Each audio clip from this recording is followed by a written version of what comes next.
The wooden bench in the back of the courtroom was worn smooth from decades of anxious bodies shifting their weight. Sarah sat rigidly on that bench, her small frame barely making an impression on the hard surface. Her feet dangled several inches above the floor, swinging slightly, the only movement that betrayed her 9-year-old nervousness. Beside her lay Max, a golden retriever with a coat the color of honey in sunlight, his head resting on his paws in the practiced calm of an emotional support animal. His brown eyes followed Sarah's mother as she, attuned to every fluctuation in her tone, every sign of distress in the woman who had brought him here to protect her daughter. The courtroom was exactly what Sarah had imagined from television shows and movies, except colder and more intimidating. High ceilings stretched above, with wood-paneled walls that seemed to absorb sound and hope in equal measure. A seal of the state of Ohio hung prominently behind the judge's elevated bench, a symbol of authority that made Sarah's stomach twist. The fluorescent lights hummed with an almost mocking cheerfulness that contrasted sharply with the grim proceedings below. There were maybe a dozen people scattered throughout the gallery: her mother's lawyer, her father's lawyer, a court reporter whose fingers flew across a keyboard with rhythmic precision, a social worker taking notes, and a handful of observers who seemed to be there out of professional obligation rather than genuine interest. This was day 3 of the custody hearing, and Sarah hadn't spoken a word the entire time. Her mother was currently being questioned by her own attorney, a sharp woman named Tors who had kind eyes but a voice that cut through objections like a knife, was describing the incidents that had prompted her to file for sole custody, incidents that made Sarah's chest tighten, even though she was only hearing sanitized, legal versions of them. The real versions lived in Sarah's memory, raw and unfiltered. "And during these incidents you've described," was asking, "did your daughter exhibit signs of emotional distress?" His hands trembled as she gripped the edge of the witness box. Sarah became withdrawn. She stopped eating properly. She had nightmares almost every night. She would cry for no apparent reason, and when I'd ask her what was wrong, she'd just shake her head and hold Max. His voice cracked slightly. It's like she shut down emotionally. My vibrant, curious daughter just disappeared. Sarah felt Max's warm presence against her leg. The dog seemed to sense the moment when her anxiety spiked, and he would press closer, his weight a comforting anchor to reality. She loved Max more than she'd ever loved most people. He didn't ask questions. He didn't lie. He just existed in a state of unconditional loyalty that Sarah had never experienced from the adults in her life. On the other side of the courtroom, Sarah's father, David, sat with his attorney, a man with slick-back hair and a tailored suit that probably cost more than his entire wardrobe. David looked composed, almost serene. He was handsome in the way that Sarah had once found comforting: strong jaw, confident posture, the kind of man who looked comfortable in any situation. But that had been before she understood what comfort really meant. That had been when she was younger and didn't yet recognize the difference between control and care. The judge, Harold Mitchell, was in his late 60s with silver hair and the demeanor of someone who had seen humanity's worst behaviors play out repeatedly from his elevated perch. He had a habit of tapping his pen against his notepad when he was thinking, a sound that made Sarah's jaw clench. He'd been mostly quiet during his testimony, occasionally jotting down notes, his expression unreadable. But Sarah had caught him watching her several times, his eyes thoughtful, searching, as if trying to read the truth written on a child's face. "Your Honor," was standing now, preparing for his cross-examination, "my client has been an exemplary father. To suggest otherwise is frankly insulting to his character and his devotion to his daughter. I intend to demonstrate that the mother has been conducting a campaign of parental alienation, deliberately poisoning Sarah against her father." The words hit Sarah like a physical force: parental alienation. As if her fear, her pain, her very real responses to her father's behavior were manufactured lies planted by her mother. As if her body's instinctive recoil when he raised his voice was some kind of theatrical production rather than trauma. Ms. began, his tone suggesting he was already superior to her. Isn't it true that you've been coaching your daughter to make these allegations? No, said firmly. Sarah hasn't even been willing to talk about what happened. I can't coach someone who won't speak. Convenient, muttered, and the judge gave him a warning look. This was the crux of their entire legal problem. Sarah wouldn't testify. She wouldn't confirm or deny anything.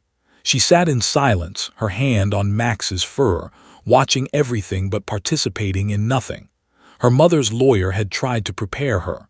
A court-appointed child psychologist had tried to encourage her. But Sarah's lips seemed to have sealed themselves shut 3 days ago when she walked into this courtroom and realized that she was supposed to publicly accuse her father of being someone she couldn't quite name. What Sarah wanted to say but couldn't was that her father's love felt like a trap. That when he told her he was the only one who truly understood her, it felt like he was trying to separate her from everyone else. That when he raised his voice and told her she was stupid or worthless or ungrateful, his words would echo in her mind for days afterward, making her second-guess everything she knew about herself. That the camping trips he described so eloquently in this courtroom had been terrifying experiences, where he criticized her constantly for being too slow, too weak, too incompetent. But how do you explain that to a judge? How do you make an adult understand that the problem isn't what he did, it's what he is? The judge tapped his pen again. We're going to take a brief recess, he announced, his tone suggesting growing frustration.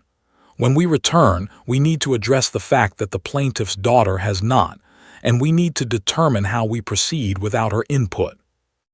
As the courtroom began to empty, bent down and wrapped her arms around Sarah, whispering reassurances that Sarah could barely hear over the rushing sound in her ears. Sarah clung to Max, whose calm presence was the only thing keeping her from completely unraveling.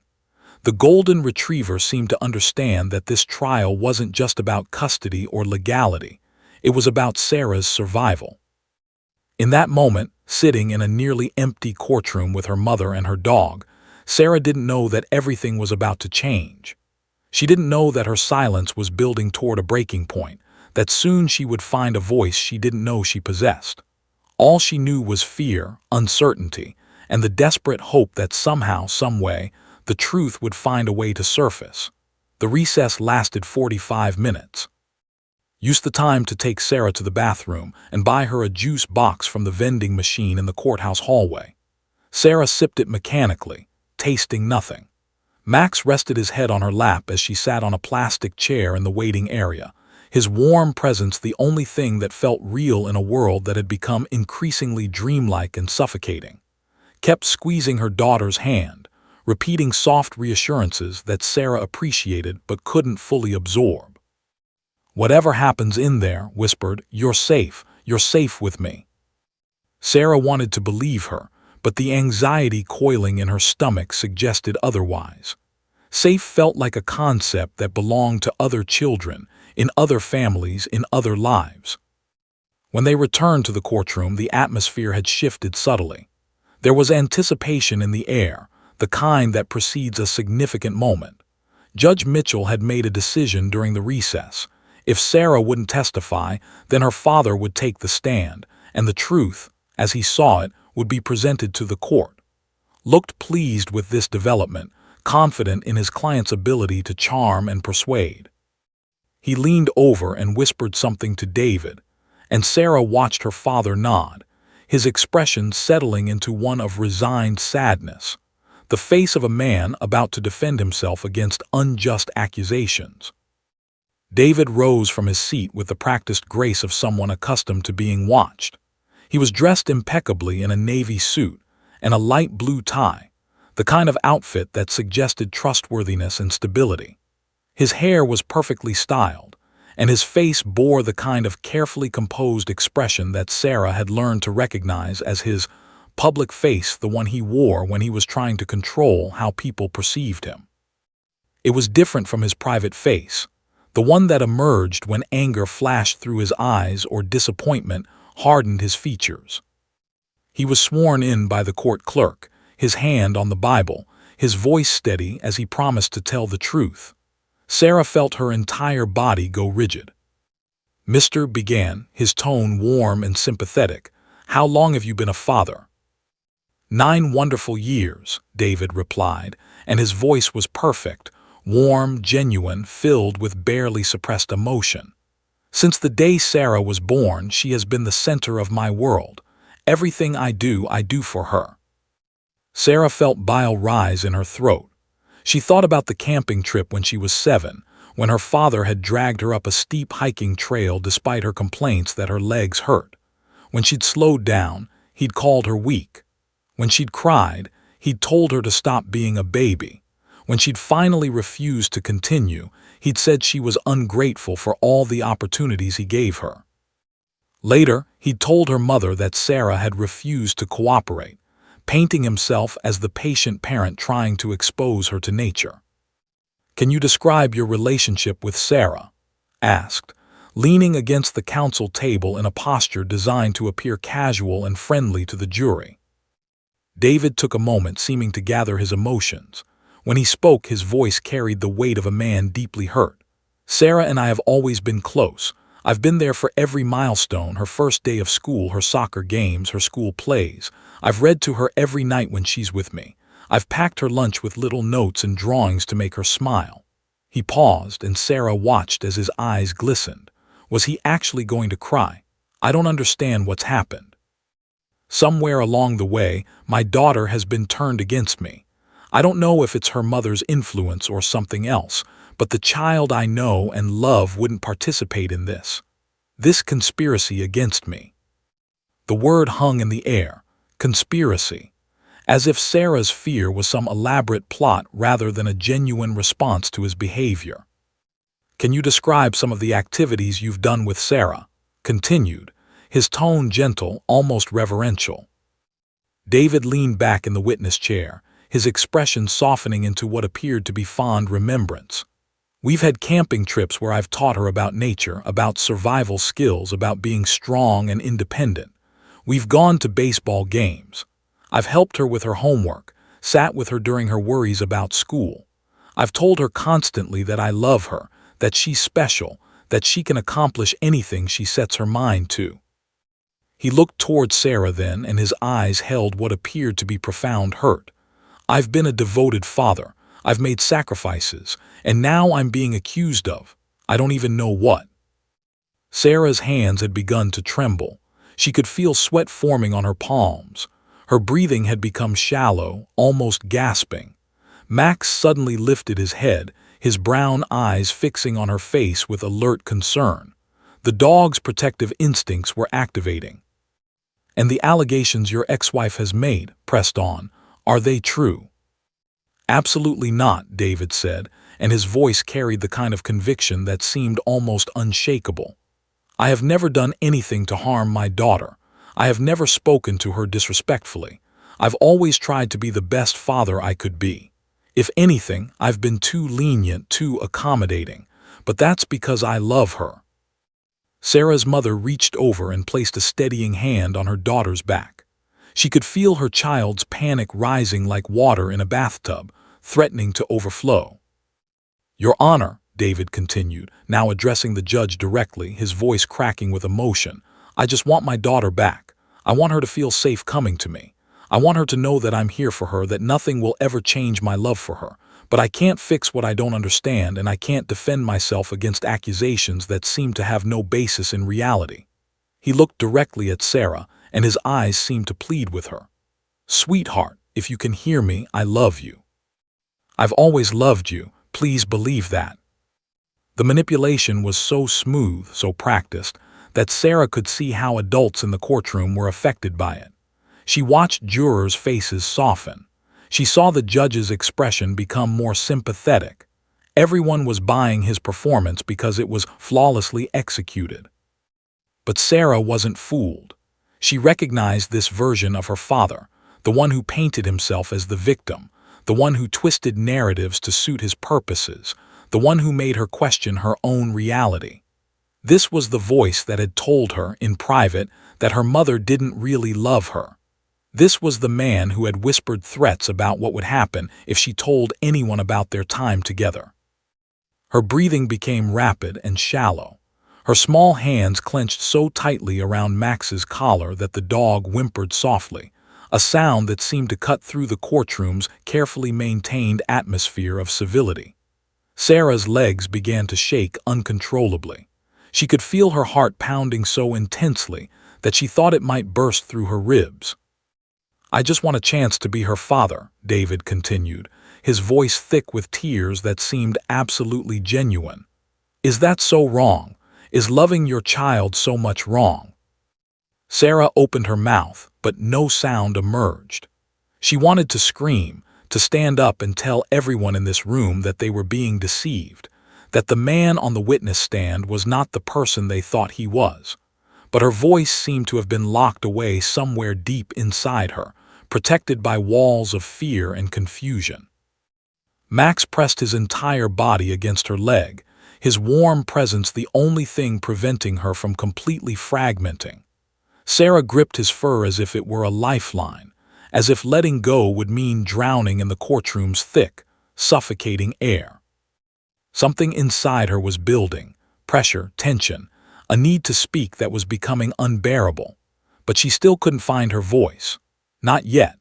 Not while her father sat there looking like a wounded hero, not while the judge seemed sympathetic to his plea, not while everyone in the courtroom seemed willing to believe his version of truth over hers.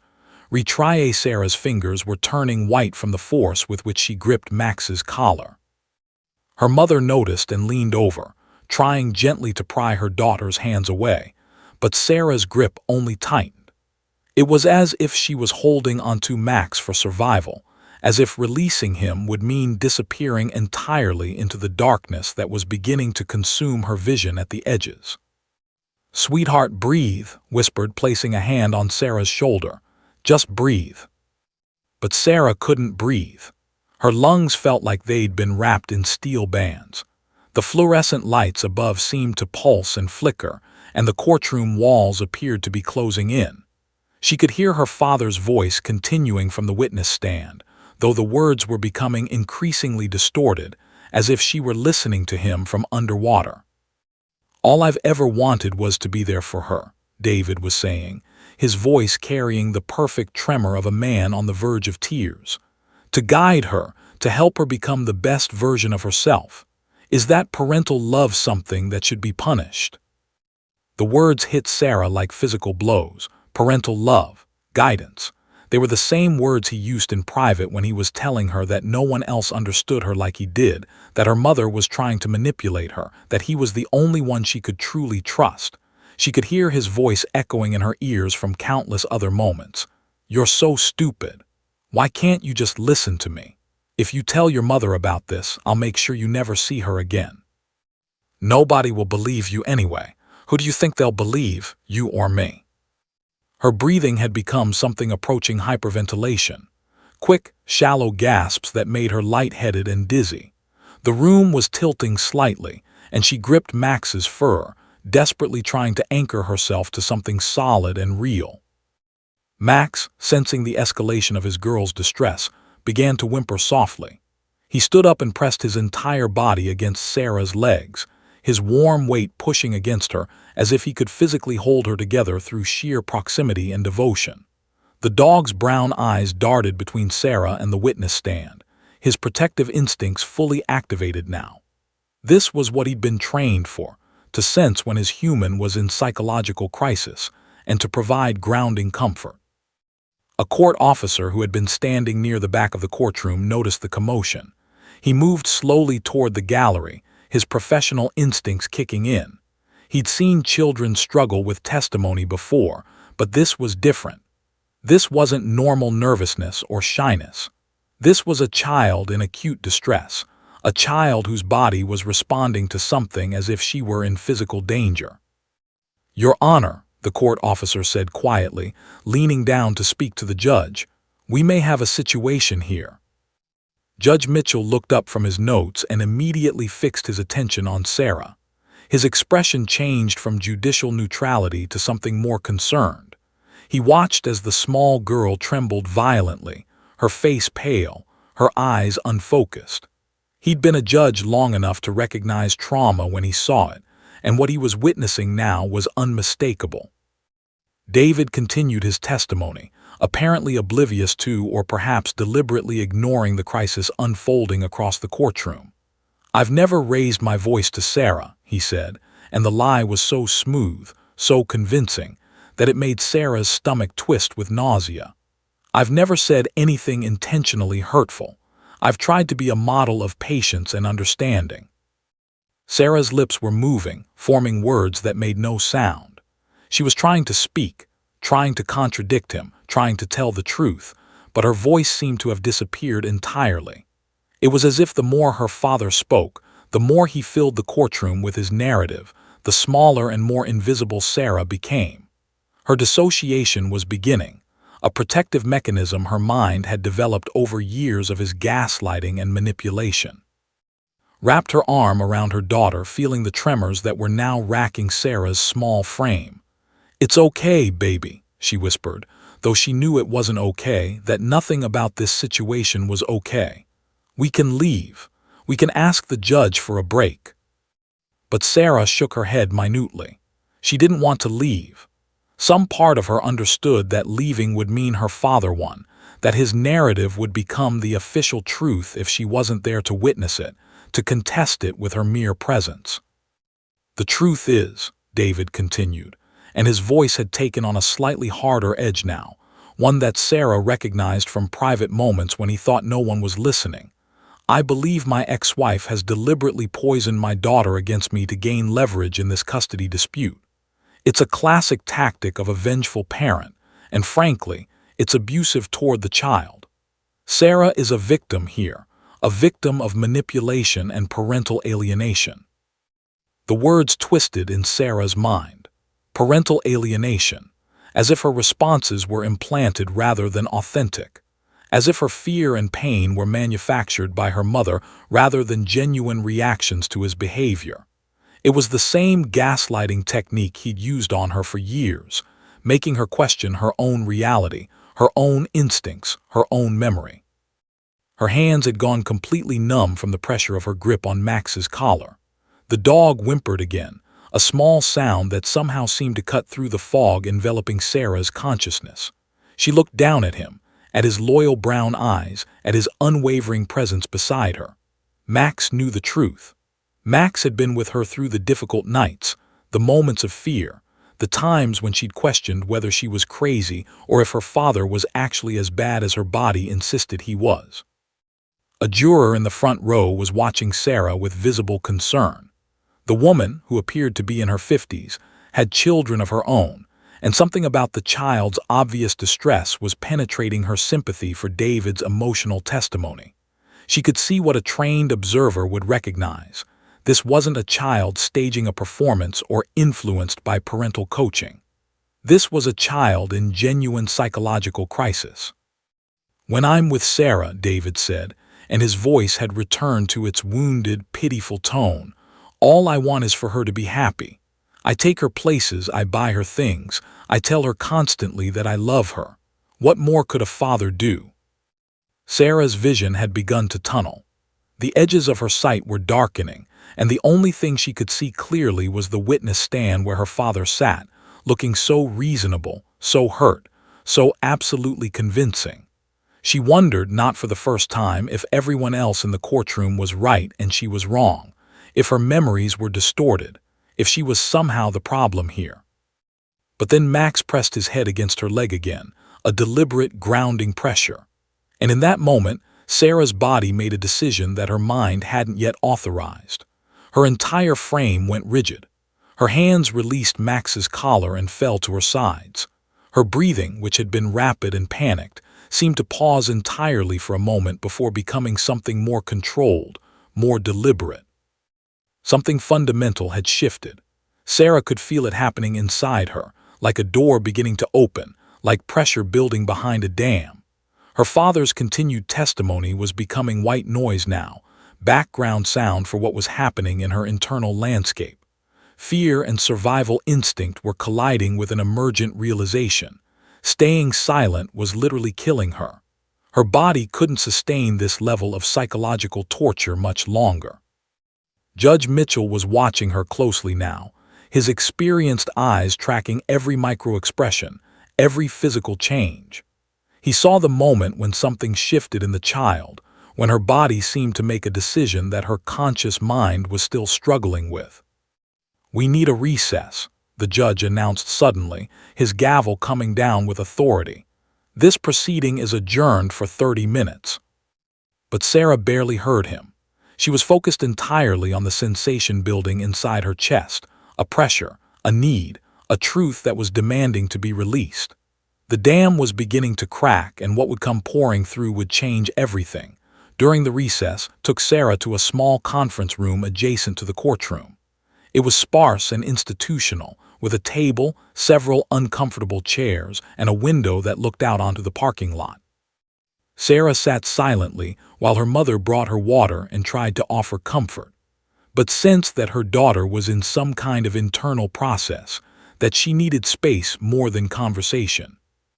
Max lay across Sarah's feet, his presence a constant, reassuring weight. The dog seemed to understand that something significant was about to happen. His usual calm had taken on a quality of alert anticipation, as if he was preparing himself for whatever came next. Sarah's hands had stopped shaking.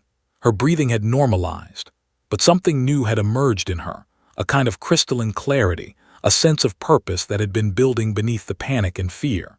She thought about all the times she'd been silent when she should have spoken, all the moments when she'd swallowed her truth to keep her father happy, all the nights she'd lain in bed, replaying conversations, wondering if she was remembering them correctly or if her father's versions were the accurate ones.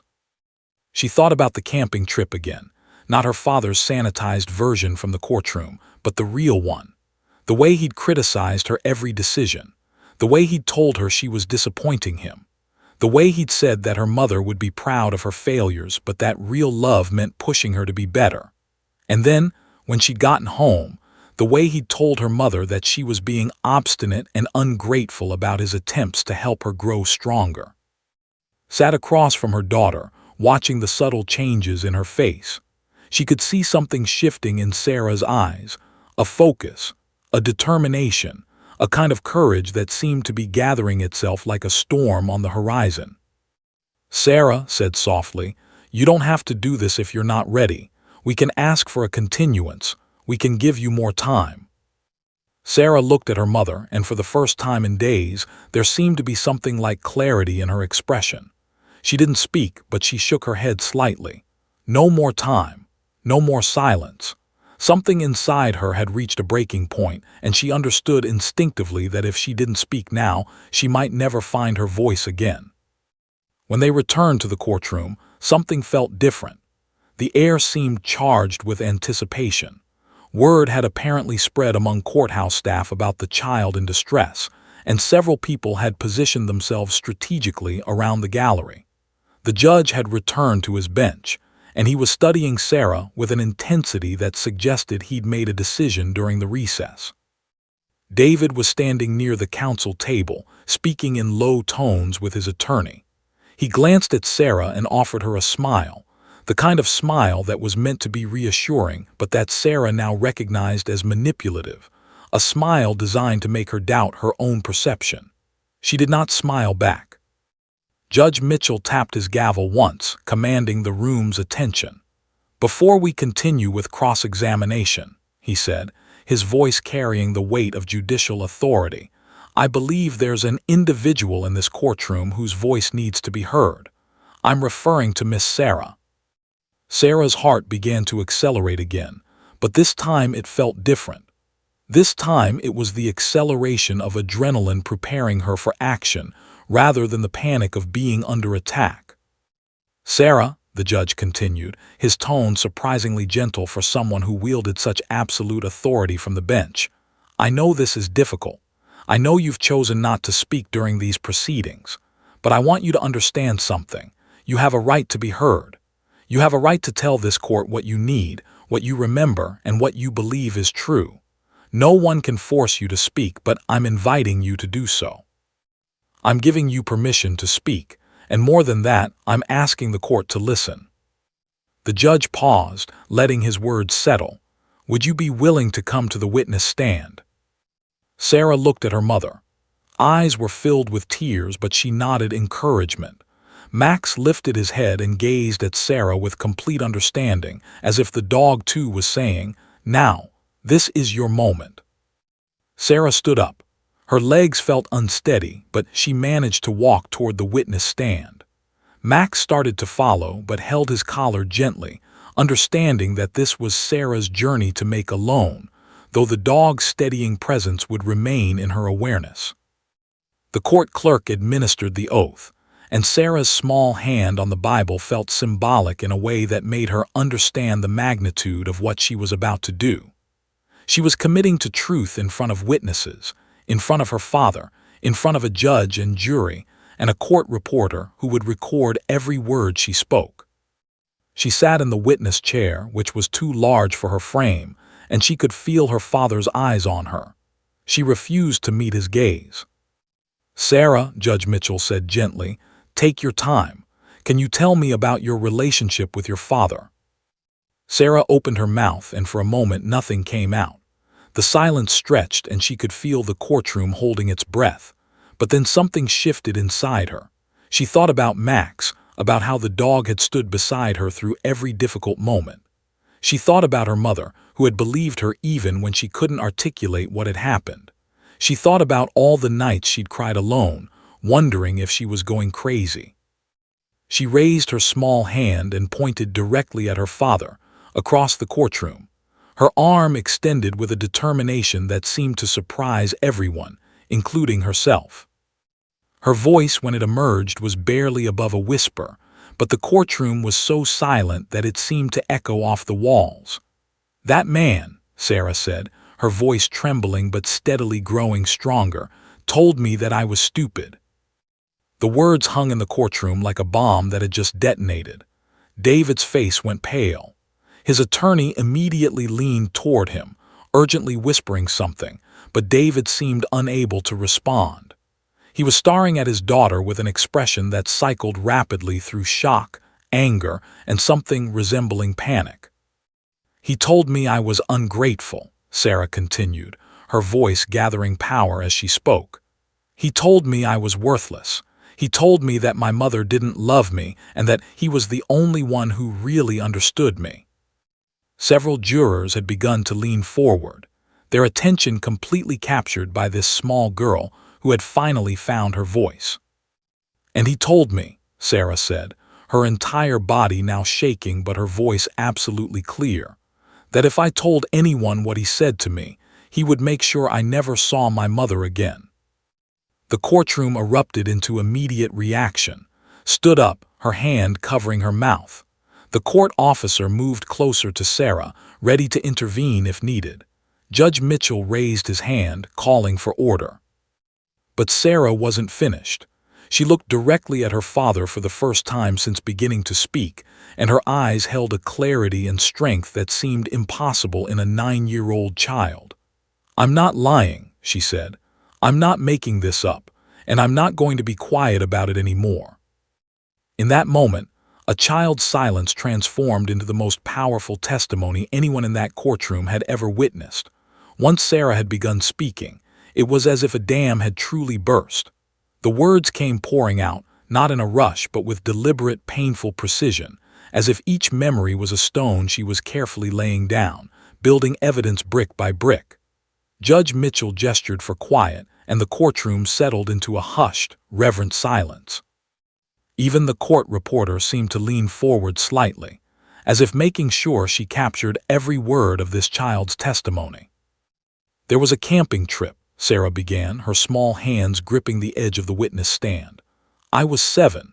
My dad said it would be fun, that we'd learn about nature and be adventurous together." She paused, and the courtroom could see her gathering herself, preparing to relive something traumatic. "We went hiking and the trail was really hard. My legs hurt and I was tired and I kept asking if we could rest or go back. And my dad got mad." Sarah's voice was becoming steadier, as if speaking the truth was itself empowering. "He said I was weak. He said I was being a baby. He said that real kids my age could do this without complaining. He said I was disappointing him. Sarah's eyes were fixed on a spot on the wall, not on her father, as if looking at him directly would shatter her fragile courage. When I finally refused to go anymore, he said I was ungrateful. He said he was trying to help me grow stronger, but that I was too stupid to understand that. A juror in the back row was crying silently, her hand covering her mouth. Another juror was staring at David with visible contempt. The social worker in the courtroom was taking rapid notes, her expression grim. When we got back, Sarah continued, my dad told my mom that I'd been difficult and ungrateful. He told her that I'd refused to cooperate with him. But that's not what happened. He made me feel like I was the problem, like I was weak and bad for not being able to do what he wanted me to do. David had begun to shift uncomfortably in his seat. His attorney had placed a restraining hand on his arm, but the man was clearly agitated. His face had taken on a reddish hue, and his jaw was clenched so tightly that the muscles were visible from across the courtroom. There was also my birthday, Sarah said, and her voice wavered slightly before steadying again. I turned 8. My mom made me a cake and we had a small party, but when I was with my dad that weekend, he asked me about it. I told him it was nice that I had fun with my mom and my friends, and he got really quiet in a way that scared me. Then he said, Sarah paused, gathering strength for this particular memory. He said I was ungrateful and selfish for not saving my birthday celebration for him. He said that it was disrespectful to him that I'd chosen to celebrate with my mother instead of him. Had tears streaming down her face now. She understood what Sarah was describing, the way her ex-husband had twisted a normal, healthy celebration into an offense against him, the way he'd positioned himself as the injured party in his daughter's happiness. I tried to explain that I wanted to celebrate with both of them, Sarah said. I told him I was happy to have another celebration with him, but he said my tone was defensive, that I was being smart with him, and that I needed to learn gratitude. He said that most daughters would be thrilled to have a father who cared as much as he did, but that I was obviously ungrateful and spoiled. Judge Mitchell was making notes now, his expression grave. He occasionally glanced at David, his eyes sharp with the focused attention of someone trained to discern truth from deception. The things he said to me, Sarah continued, her voice gaining strength with each revelation, they made me feel like something was wrong with me, like I was bad, like I couldn't do anything right. And he would tell me that nobody else understood me like he did. He would say that my mom was trying to turn me against him. He would say that he was the only one who really loved me. Sarah's hands had stopped shaking. There was a quality of witnessing in her now, as if she'd stepped outside her own trauma and was observing it from a slight distance, reporting facts rather than being consumed by emotions. This was a dissociative response, but it was also a coping mechanism that allowed her to speak what needed to be spoken. And the scariest thing, Sarah said, her voice dropping so that the courtroom had to strain to hear her, was when he told me what would happen if I ever told anyone about how he talked to me. He said if I told my mom, he would make sure I never saw her again. He said that he would tell the judge that she'd coached me to lie about him. He said that nobody would believe me anyway, that who would they believe, a grown man or a little girl? The courtroom erupted in reaction. A juror stood up and had to be asked to sit back down by the judge. Several gallery observers were visibly angry, their faces flushed with the indignation of witnessing injustice.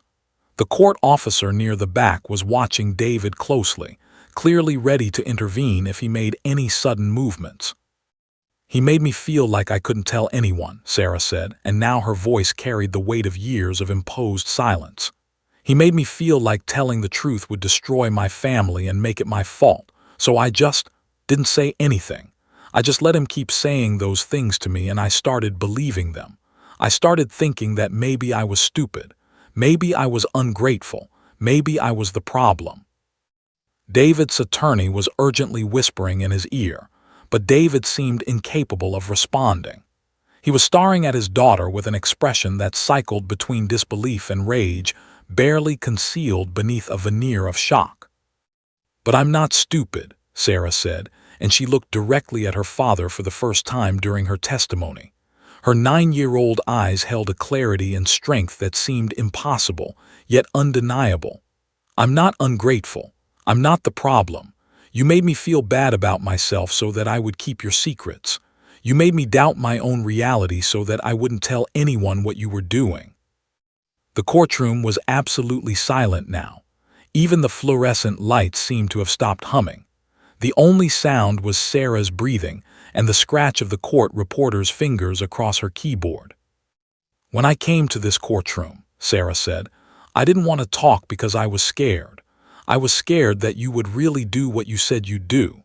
I was scared that nobody would believe me. But I'm not scared of telling the truth anymore. I'm more scared of staying quiet and letting you tell lies about me and pretend to be someone you're not." She took a breath, and in that moment she seemed to grow somehow, as if speaking her truth had literally made her larger, more substantial, more real. "The truth is," Sarah concluded, her voice steady and clear, "my dad is not the person he's pretending to be in this courtroom, and I'm not going to let him pretend anymore." Judge Mitchell removed his glasses and rubbed his eyes, a gesture that conveyed the profound emotional weight of what he'd just witnessed. Several jurors were openly crying, was sobbing quietly, her hand covering her mouth, and Sarah sat in the witness stand, having finally spoken words that she'd carried alone for far too long, feeling something unfamiliar begin to bloom in her chest, the strange, powerful sensation of being believed. Judge Harold Mitchell had spent 28 years on the family court bench. He had presided over thousands of custody disputes, heard countless allegations and counter-allegations, and developed a finely tuned ability to discern truth from manipulation. But in all those years, he had never witnessed anything quite like what had just unfolded before him.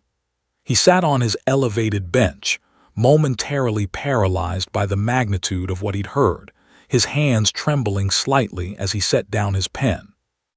The courtroom remained in shocked silence. No one seemed to know what to do or say. The usual sounds of judicial proceedings, the shuffling of papers, the whispered consultations between attorneys and their clients, the ambient noise of institutional machinery, had all ceased. It was as if the entire room had collectively held its breath and forgotten how to exhale. Had risen from her seat and was moving toward the witness stand, but the court officer gently intercepted her, understanding that Sarah needed to descend from that elevated platform on her own terms. Sarah climbed down slowly, her small legs shaking slightly now that the adrenaline was beginning to wear off. The moment her feet touched the courtroom floor, swept her into her arms, holding her daughter as if she might dissolve if she let go. Behind them, Max stood up and pressed against both of them, completing a circle of protection and love. The dog's brown eyes were fixed on Sarah's face, his entire body language conveying what words could not. "I knew you were strong enough. I believed in you all along." Judge Mitchell removed his glasses and rubbed his eyes slowly, the gesture conveying a depth of emotion that transcended judicial neutrality.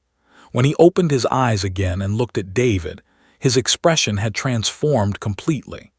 Gone was the measured detachment of the bench. In its place was something harder, sharper, more judgmental in the truest sense of the word. He was looking at a man he now understood to be a predator.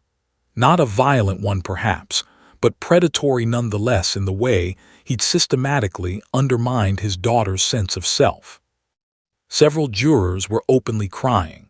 A woman in the back row was dabbing at her eyes with a tissue, her face flushed with anger and sadness. The man beside her was staring at David with undisguised contempt. The social worker who'd been observing the trial had set down her pen and was openly weeping, her professional composure shattered by the raw honesty of a child's testimony. David had gone very still. His face had taken on the appearance of someone who'd just been struck unexpectedly. His attorney was frantically whispering to him, but David seemed unable to process words. His eyes kept darting toward Sarah, as if he couldn't quite reconcile the silent, frightened child he'd known with this articulate, courageous girl who had just dismantled his carefully constructed narrative. Judge Mitchell's gaze swept across the courtroom, landing finally on David with an intensity that seemed to physically push the man back in his seat. The judge's jaw was clenched, and his hands had formed into fists on his desk. He took several deep breaths, clearly working to regain his judicial composure, understanding that what came next required not emotional reaction but measured authority. "We will take a recess," the judge announced, his voice carrying a note of barely controlled emotion. "Court is adjourned for 30 minutes.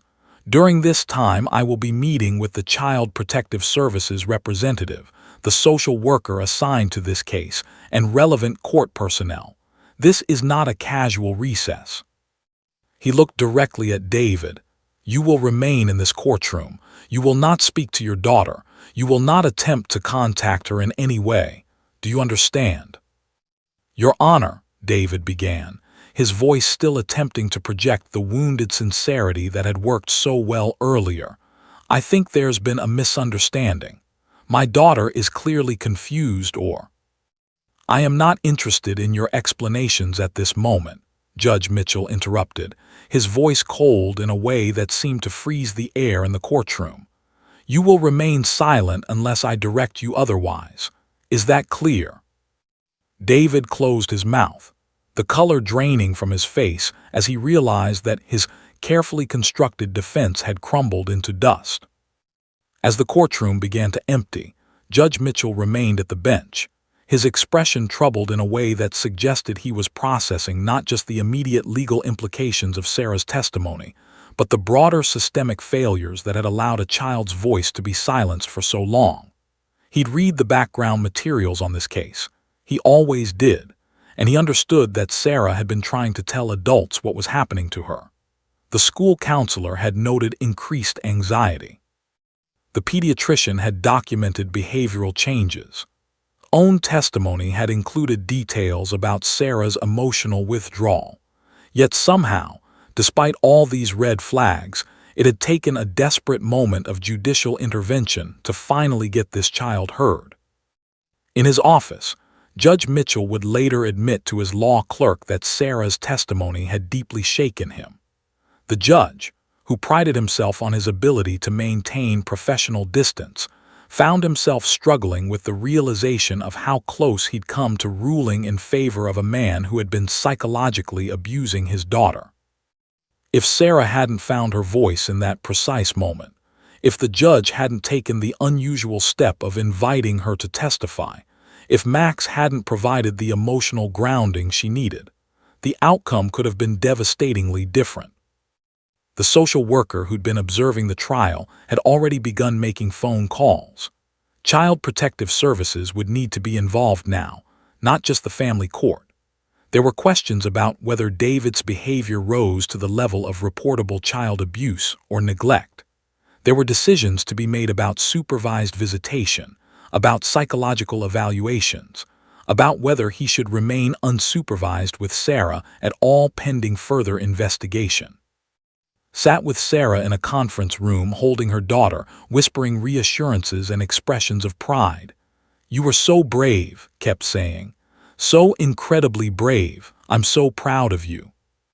Sarah was experiencing a strange mix of emotions: relief at having finally spoken, exhaustion from the emotional exertion, and a peculiar hollowness that came from releasing words she'd been carrying for so long. She rested against her mother, her hand still on Max's fur, feeling the dog's steady presence like an anchor. When the recess ended and everyone returned to the courtroom, the atmosphere had shifted fundamentally. The judge's expression was grim but purposeful. He looked like a man who'd made decisions and would not be wavering from them. "Based on the testimony I have heard today," Judge Mitchell began, his voice formal and final, "and based on my 28 years of experience in this court, I have serious concerns about the psychological safety of the minor child in this custody arrangement." David's attorney was preparing objections, but the judge silenced him with a gesture. I am issuing an emergency protective order, effective immediately, the judge continued. All visitation rights for David are hereby suspended pending a full investigation into the allegations made today. The minor will remain in the sole custody of. A court-ordered psychological evaluation will be conducted on both the minor and the respondent. A guardian ad will be appointed to represent the best interests of the child going forward. He looked at Sarah, and his expression softened slightly. This child has demonstrated more courage in the last hour than most adults could muster in a lifetime. Her testimony will be given full weight in all future proceedings regarding this matter. The court does not take allegations of emotional abuse lightly, and we will be pursuing this matter with the utmost seriousness. Then, with a final look of undisguised disappointment directed at David, Judge Mitchell brought his gavel down with finality. The sound echoed through the courtroom like an exclamation mark on everything that had come before. The moment Judge Mitchell's gavel struck the bench, the courtroom seemed to exhale collectively. For a fraction of a second, there was silence, that peculiar, sacred silence that follows a moment of profound significance. Then, as if a dam had burst, the courtroom erupted into a chaos of emotion and reaction. Was the first to move, surging to her feet with her daughter wrapped in her arms. She was sobbing, not quietly, but with the full-bodied relief of a mother who had just been vindicated, who had just watched her child's truth finally be recognized and honored. Around her, the courtroom began to react. A juror stood up and began applauding, a gesture that was technically inappropriate in a courtroom but seemed inevitable in that moment. Another juror joined in, then another, until nearly half the gallery was standing, their hands coming together in recognition of Sarah's courage. The court officer near David had already moved into position, his body language shifting from neutral observation to purposeful action. "Mister," he said firmly, his hand gesturing toward the side exit typically used for defendants being escorted from the courtroom, "you'll need to come with me." David remained seated for a moment, as if he couldn't quite process what was happening. His face had gone a shade of gray that made him look suddenly older, diminished. The confidence that had characterized his demeanor throughout the trial had evaporated completely, replaced by something resembling shock and panic. "This is ridiculous," he began, his voice rising. "This is a complete miscarriage of justice. That child has clearly been coached. She's obviously—" "Sir," the court officer interrupted, his tone brooking no argument, "you need to come with me now. We can discuss your concerns with your attorney outside the courtroom." David's attorney was frantically gathering papers and files, his earlier confidence shattered. He'd built his entire defense on the assumption that a child's silence meant weakness, that her refusal to testify meant her mother's case was baseless. He'd been catastrophically wrong, and now he would have significant damage control to manage. As the court officer led David toward the exit, the man made the mistake of looking directly at his daughter. Sarah was standing beside her mother, her small hand still resting on Max's fur. When her eyes met his, she did not flinch. She did not look away. She stood steady, grounded in the truth she had finally spoken. It was a moment of profound reckoning. A father seeing his daughter not as a possession to manipulate or a pawn in a custody battle, but as a separate human being with her own voice, her own reality, her own power. "Sarah," David began, his voice desperate now, "sweetheart, please." "Don't speak to her," said sharply, stepping protectively in front of her daughter. "You've done enough damage." The court officer placed a firm hand on David's shoulder and guided him toward the exit. As they moved toward the door, David turned back one final time, attempting to maintain the appearance of the wounded innocent. "This isn't over," he said to his attorney. "We'll appeal, we'll fight this." But his words fell into a courtroom that was no longer listening. The power had shifted irreversibly. The narrative had changed. And David, for the first time in years, was experiencing the consequences of his actions. Once he was gone, the applause in the courtroom intensified. The social worker was openly weeping, her years of experience having taught her how rare it was for a child to find her voice and for institutions to actually listen. The court reporter had stepped away from her keyboard momentarily to wipe her eyes, a breach of professional protocol that no one was going to correct. Judge Mitchell allowed the applause to continue for several moments before raising his hand gently. "Order," he said quietly, and the courtroom gradually settled. He looked directly at Sarah, and his expression was one of profound respect mixed with evident emotion. "Sarah," he said, his voice carrying the formal weight of judicial authority tempered with genuine warmth, "I want to acknowledge the extraordinary courage you displayed today. In my 28 years on this bench, I have never witnessed a young person demonstrate such bravery in the face of fear. You came into this courtroom as a victim of manipulation and intimidation, and you left it as someone who refused to be silenced. That matters. Your voice matters. And this court will ensure that your safety is protected going forward." He paused, collecting himself, visibly moved by his own words. The record will reflect that this child's testimony was credible, detailed, and corroborated by behavioral observations and professional documentation. This court finds that the respondent engaged in emotional abuse toward the minor through systematic manipulation, gaslighting, and psychological intimidation. These findings will be entered into the record and will inform all future proceedings regarding custody and visitation. Held Sarah, and Max pressed against both of them, a golden triangle of love and protection in the center of an increasingly crowded courtroom. Outside the courthouse, the implications of what had transpired were already beginning to ripple outward. A local news reporter had been covering the trial, not because it was high profile, but because custody disputes occasionally drew media attention when they raised interesting legal questions. Within an hour, the story would begin circulating. Child breaks silence, exposes emotional abuse in dramatic courtroom moment. By evening, the story would be trending on local news outlets. By the next day, family law attorneys across the state would be discussing the case and its implications. Judge Mitchell, despite his elevated position, found himself emotionally drained. In his chambers, he met with the court-appointed guardian ad, the social worker, and a representative from Child Protective Services. The consensus was immediate and unanimous. This case needed to be escalated. While emotional abuse, even systematic psychological abuse, was sometimes difficult to prosecute criminally, it was a serious matter in family court, and it needed to be documented thoroughly.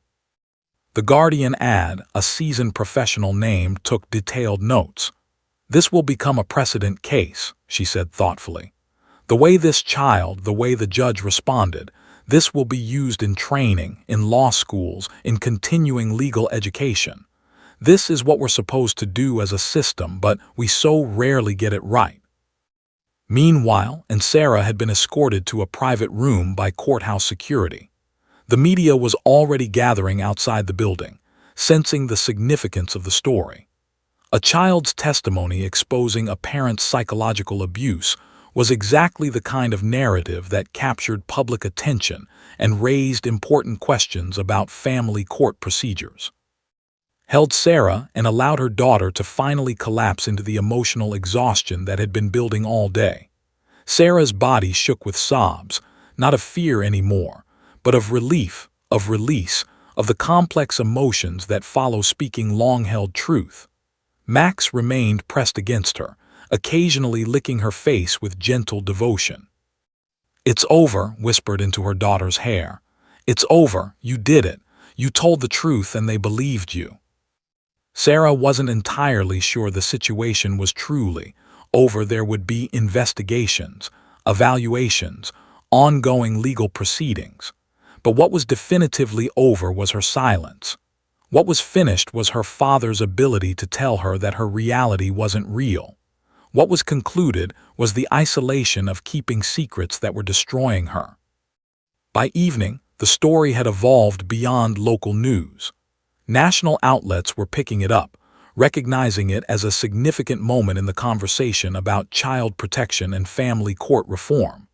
Legal commentators began discussing the case, praising Judge Mitchell's intervention and the court's responsiveness to a child's testimony. But for Sarah, the significance wasn't about media attention or legal precedent. It was simpler and more profound than that. It was about discovering that truth, when finally spoken, had power. It was about learning that her voice mattered. It was about experiencing, for perhaps the first time in her life, the revolutionary act of being believed. As the evening settled in and carried her sleeping daughter to their car, Max walking beside them with his usual calm dignity, Sarah's face showed something it hadn't shown in months: peace. The fear hadn't entirely disappeared. Trauma doesn't evaporate in a single afternoon, but it had been substantially diminished. She had faced her greatest fear and survived it. She had spoken her truth and been vindicated. And she had learned a lesson that would shape the rest of her life.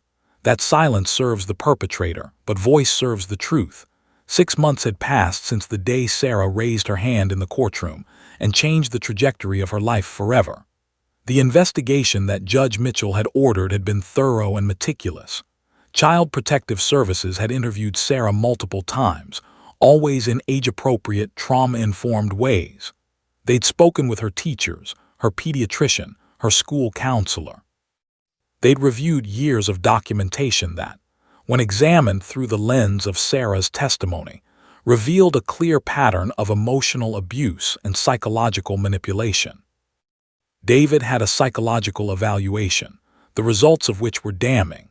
The evaluating psychologist had documented what she described as narcissistic personality traits combined with controlling and emotionally manipulative behaviors. She'd noted that his pattern of behavior toward his daughter was consistent with psychological abuse designed to maintain control and undermine her sense of self. The report concluded that unsupervised contact with Sarah posed a risk to her emotional well-being. The custody arrangement that had resulted was unambiguous, retained sole legal and physical custody of Sarah. David's visitation rights were suspended indefinitely pending successful completion of psychological treatment and a reevaluation by court-ordered mental health professionals. In practical terms, he would not be seeing his daughter for a very long time, if ever again. But the legal outcomes, while important, were not what mattered most to Sarah. What mattered was what happened in the quiet moments of her everyday life. Sarah had begun therapy with Dr. Lisa, a trauma-specialized psychologist who worked specifically with children who had experienced psychological abuse. The first few sessions had been difficult. Sarah had struggled to articulate her experiences in clinical language, to separate her internalized shame from the objective reality of what had been done to her. But Doctor was patient and skilled, understanding that healing from this kind of abuse required not just talking about what happened, but fundamentally reconstructing Sarah's relationship with her own reality and her own worth. "Your father told you that you were stupid," Doctor had said during one session, "but look at what you actually did. You observed, you remembered specific details, you recognized patterns of behavior, and you found the courage to articulate all of that in a courtroom full of strangers. Does that sound like something a stupid person would do?" Slowly, over weeks and months, Sarah began to reclaim aspects of herself that had been damaged by years of psychological abuse. She began to trust her own perceptions again. She started to understand that her emotional responses, her fear, her anxiety, her dissociative episodes, weren't character flaws or signs of weakness, but normal reactions to an abnormal situation. Max remained her constant companion through this process. The golden retriever had been formally certified as her emotional support animal, a recognition that was now officially documented by the court. On difficult therapy days, when Sarah had to revisit traumatic memories, Max would rest his head on her lap, grounding her in the present moment. On nights when nightmares returned, which they did occasionally, despite her progress, Max would alert to her distress and press against her side, his presence a physical reminder that she was safe. Watched her daughter's transformation with a mixture of relief and lingering sorrow. The relief came from seeing Sarah gradually reclaim her childhood, her curiosity, her capacity for joy.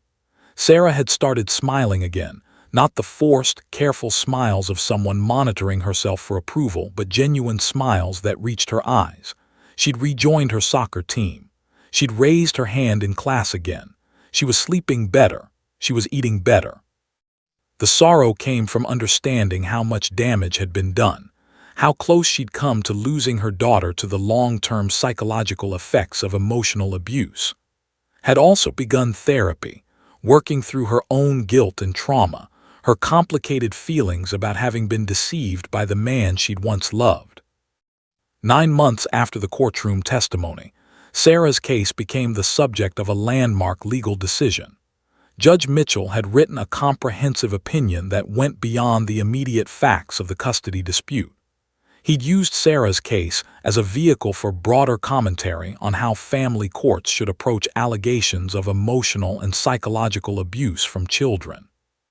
He'd emphasized the importance of creating safe spaces for children to be heard, of recognizing that silence often indicates trauma rather than lack of allegations, and of taking children's lived experiences seriously even when they're difficult to categorize into traditional legal frameworks. The opinion had been published in legal journals and cited in law schools. Family law attorneys across Ohio and beyond had begun using it in their arguments.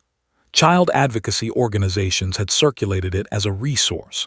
Within a year, Sarah's case, referred to as in re in legal documents, had become required reading in several family law courses across the state. But Sarah herself remained largely unaware of the broader impact of what she'd done. She was too busy being 9 years old, then 10 years old, experiencing the simple joy of childhood with her mother and her dog. 1 year after her courtroom testimony, Sarah stood on a soccer field on a sunny Saturday afternoon. She was playing forward for her team, moving with the kind of unself-conscious confidence that only children who feel safe in their own bodies can access. And Max watched from the sidelines, cheering when Sarah scored a goal. It was an ordinary moment, utterly unremarkable in its normalcy, which was exactly what made it extraordinary. Later that evening, after the game, Sarah sat in doctor's office for what would be one of her final therapy sessions, before transitioning to check-in appointments rather than weekly sessions. "How are you feeling about everything?" doctor asked, her standard opening question. Sarah considered this seriously. "I feel okay," she said finally. "Not okay like nothing bad happened, but okay like I'm okay now even though something bad did happen. Does that make sense?" "That makes perfect sense," doctor said. "That's actually what healing looks like. It's not about forgetting or pretending something didn't happen. It's about integrating the experience and moving forward anyway." Sarah nodded thoughtfully. "I think I'm ready to stop coming every week. I still want to come sometimes if I have bad dreams or if I'm worried about something. But I don't think I need this much help anymore." Doctor smiled, an expression of professional pride mixed with genuine affection for this child who had shown such remarkable resilience. "I think you're absolutely right. You've done incredible work, Sarah. You should be proud of yourself."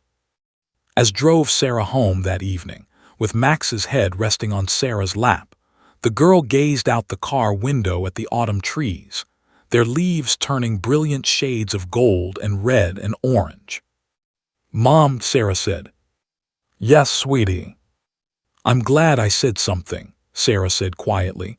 "I'm glad I told the judge what really happened." Reached over and squeezed her daughter's hand. "I'm so glad, too. It took a lot of courage." "It did," Sarah agreed. "But I had help.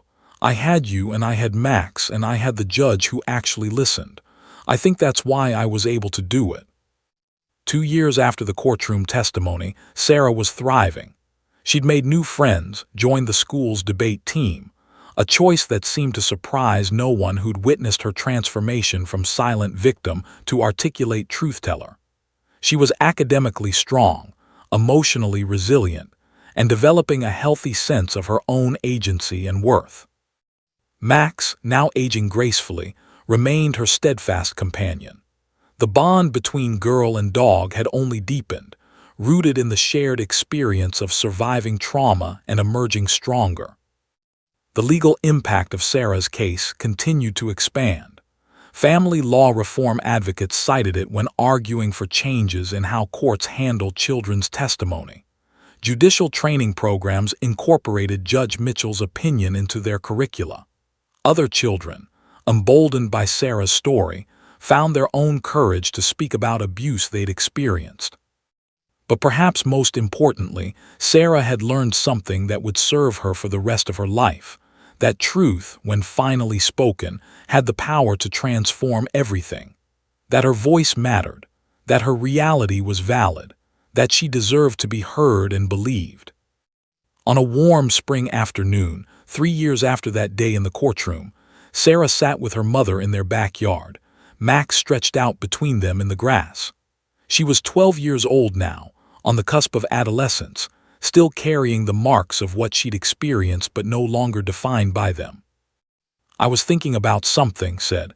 "Do you remember that day in the courtroom?" Sarah smiled slightly. "I'll probably always remember it. It was scary and brave and awful and good all at the same time." "It was," agreed. "But what you did that day, what you did changed things, not just for you, but for other children too. You made it so that judges listen better, that people take children's feelings more seriously." Sarah considered this. She didn't need to be reminded that she'd been brave. She knew that now. But understanding that her bravery had created ripples beyond her own life, that her voice had helped other children find theirs, added a dimension of meaning to her experience that transformed it from trauma into purpose. She reached down and stroked Max's fur, feeling the dog's steady presence, the constant reminder that she'd never been alone in her journey. "I'm glad," Sarah said simply. "I'm really glad." And in that moment, with her mother beside her and her faithful dog sleeping in the spring sunshine, Sarah felt something she'd fought to reclaim for so long. The simple, uncomplicated peace of a child who was safe, believed, and loved. The end.